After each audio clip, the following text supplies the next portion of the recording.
everybody, welcome to Langer at the Mic. I'm Mike Langer.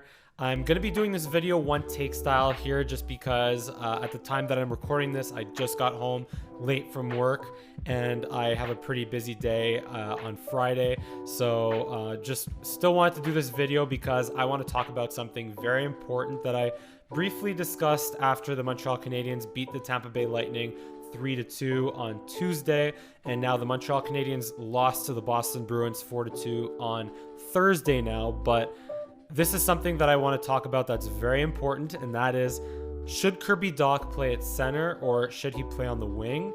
But right now I'm going to talk to you about why Kirby Dach should play on the wing, and more specifically, why he should stay with Nick Suzuki.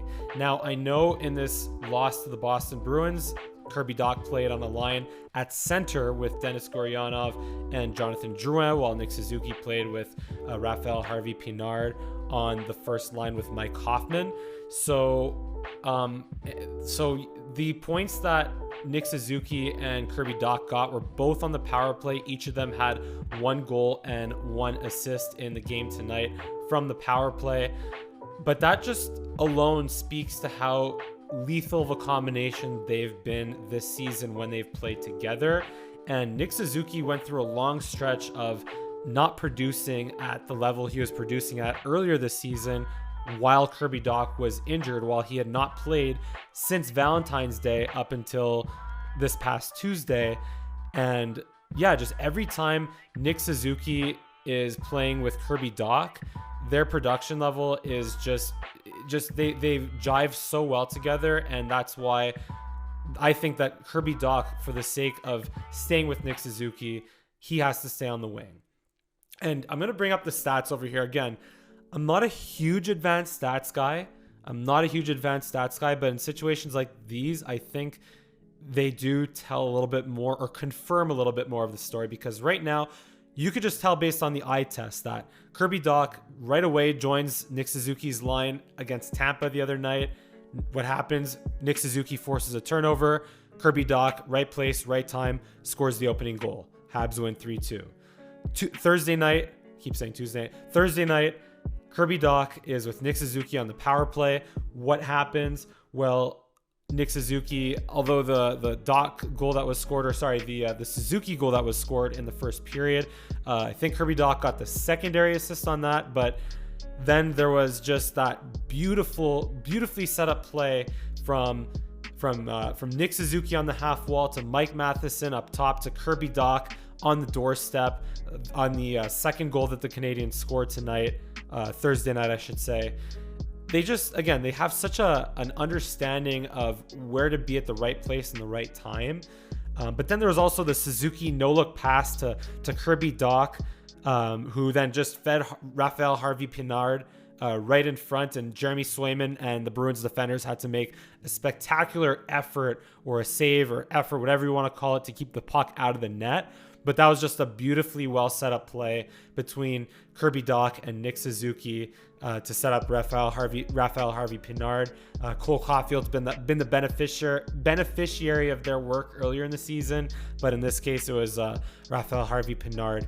So again, I like going based off the eye test, but in this case, advanced stats also confirm the eye test, because right now we're gonna look at Kirby Dach and Nick Suzuki when they've played together at 5-on-5. We're going to look at their goals for per 60, which I'm going to pull up right here. And that's the column that I've highlighted right here. So when Kirby Dach and Nick Suzuki are playing together, you can see that they score 3.67 goals per 60 minutes when they're on the ice together. When Kirby Dach is on the ice without Nick Suzuki, his line only scores 1.8 goals per 60 minutes. So again, Kirby Dach and Nick Suzuki, when they're together, their line scores 3.67 goals per 60 minutes. When Kirby Dach is on the ice without Nick Suzuki, his line as a unit only scores 1.8 goals per 60 minutes. Nick Suzuki now, when Nick Suzuki is on the ice without Kirby Dach, Nick Suzuki scores 2.93 goals per 60 minutes. So again, you could see the significant drop off here at even strength. Again, this is not the power play. This is even strength we're talking. When Nick Suzuki and Kirby Dach are together, up top over here, if I could highlight it pretty nicely there, yeah. Versus when they are not together. There is a pretty substantial drop off. And also by the way, if you look at the minutes they've played together, that's 408. It's a pretty substantial sample size. Whereas Kirby Dach has played 365 minutes without Nick Suzuki, so the majority of the time Dach has been with Suzuki. While Nick Suzuki, of course, while Dach was injured, Suzuki hasn't missed a game, so he has played 675 minutes without Kirby Dach. So again, goals for, I really like looking at goals at the goals for per 60 in terms of comparing their work together and without each other in these cases. So, but yeah, just again, the advanced stats, they confirm it at even strength. And again, it is a pretty substantial sample size to work with. Now in the power play, it just goes to a whole other level on the power play. If you look at goals for per 60 minutes on the power play, when Suzuki and Dach are working together on the power play, 7.24 goals for per 60 minutes. Versus when Kirby Dach is on the power play without Nick Suzuki, 2.38 goals for per 60. And Nick Suzuki without Kirby Dach on the power play, only 3.76 goals for per 60. So those numbers almost get cut virtually in half, if not more, when Kirby Dach and Nick Suzuki are playing together versus when they're playing without each other on the power play now. And again, the sample size is now obviously much more skewed in the favor of them playing together versus them not playing together, as you could see. But again, the advanced stats, like in the largest sample size, still confirm that Kirby Dach and Nick Suzuki are a force together versus when they are not on the same line or on the ice at the same time together on the power play. So that's basically in terms of the power play. And then just going back to 5-on-5 a little bit, the expected goals still pretty much in favor of them playing together. Expected goals for percentage, again, them pretty much in favor of them playing together. But in this case, I'm just looking at the goals for per 60, the offensive production of them playing together. And again, that's why I would say if you're going to look at Corsi or Fenwick and more relative stats, then you have to keep in mind that at 5-on-5, Nick Suzuki plays against the other team's top lines. So that's why the overall relative stats will kind of be a little bit less in terms of the overall share of the offensive production compared to their opponents, of course, when they're playing against the other team's top lines. But again, the offensive production is still much, much better when they're playing together versus when they're playing on different units. So now what does this mean for the future? What does this mean for the future? Right now, Kirby Dach was brought in for Romanov to be a centerman, to be a centerman behind Nick Suzuki. But here's the problem. Here, I'm just gonna get this out of the way here.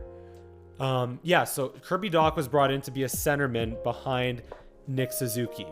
However, the problem is Kirby Dach in the face-off circle. I'm just gonna confirm that right now, exactly what his percentage is. His face-off percentage right now is 39% or 40%, 39.9% on the year, having taken 805, just having taken just over 200 face-offs. Yeah, just confirming the math on that one. So Kirby Dach in over 200 face-offs taken this year has won just under 40% of his face-offs.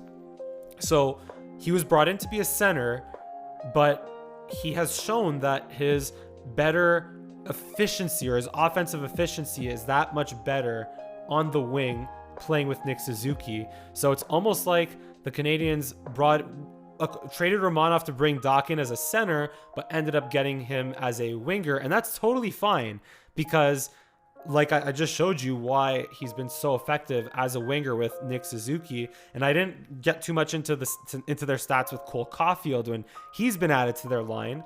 But again, all this to say is that in terms of the future right now, the Canadians thought they were acquiring Dach to be a center and thought they were drafting Slavkovsky perhaps to be that top line winger with Cole Caulfield and Nick Suzuki.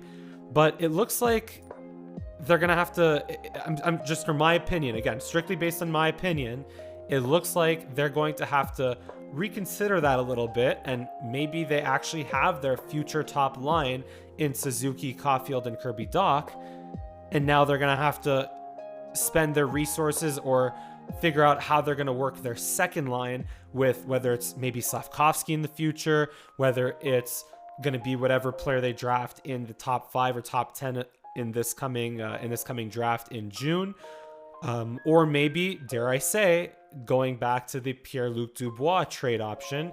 Would that be the second line center, the established second line center that they bring in to play behind Nick Suzuki? Because of course they still have Dvorak under contract, they still have Jake Evans under contract.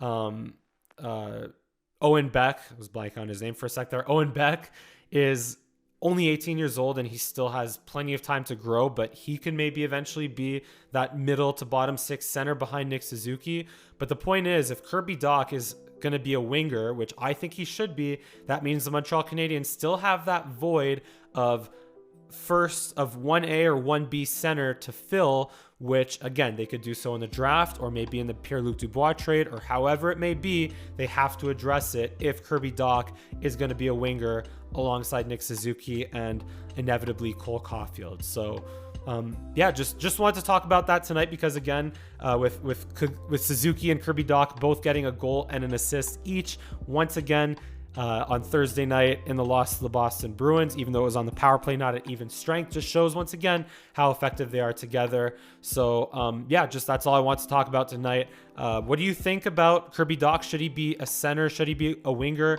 Let me know in the comment section below. But as usual, thank you so much for watching. If you enjoy my commentary, if you agree with me or if you disagree, still give me a big thumbs up. Give me a follow on Twitter and Instagram at Mike Langer for both. And thank you so much for watching. And I look forward to seeing you again next time.